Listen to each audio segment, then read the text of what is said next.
me, to serve me, actually might immediately make a judgment about my character, about the kind of life I live, simply by a visual. Yes, I'm afraid. I'm afraid when I get in my car. I'm afraid when police officers drive behind me. I'm not sure how I might be perceived. I might very well be that bad dude to a police officer who makes all kinds of assumptions about me and my character.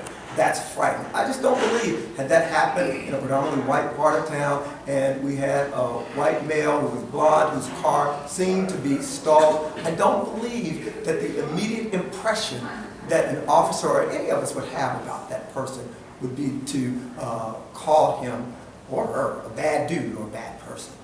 I want to ask you about that. There's a lot of consternation about exactly what happened, even though there is video that we have all viewed.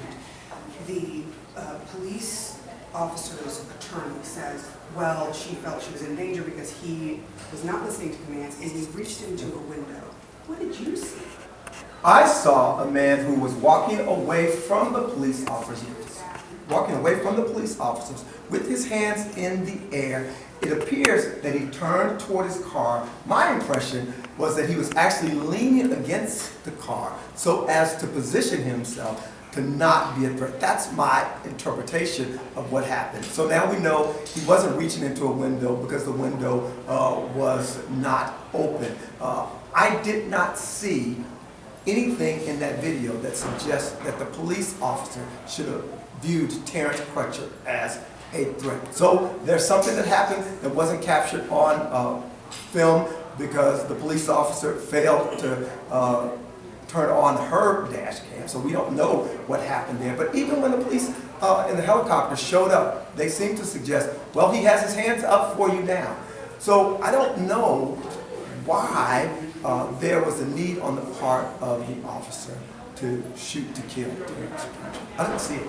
How is this community healing now?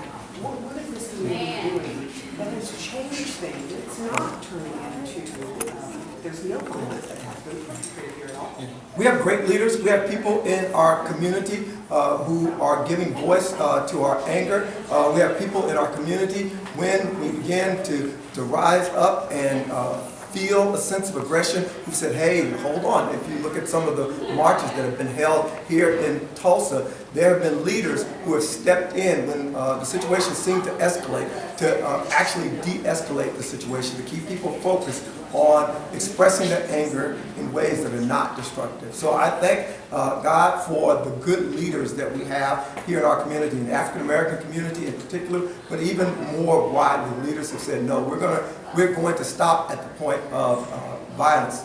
So we've been a very patient community, but listen, our patience is growing thin, and we need our city to hear that and work with us and to move expeditiously and in a just way to act so that we know we live in a community that values all human life.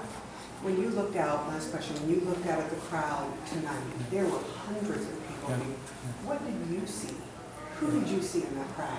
I saw the people who really do love justice. I saw people who really do believe that all people have intrinsic equal worth. To some extent, we were preaching to the choir a bit, but our message won't stop in the walls of the Metropolitan Baptist Church. We just galvanized probably over 800 ambassadors who will go back to their communities and their homes and their workplaces tomorrow to talk about what they heard today, to reinforce with their colleagues and friends and family members that your rage is real, that your anger is legitimate, and let's find constructive ways to do it. And I think we've connected with a lot of people who aren't, people who live in the black community, people who are not African American, who also saw the video and were outraged and would not want that to happen to any human being.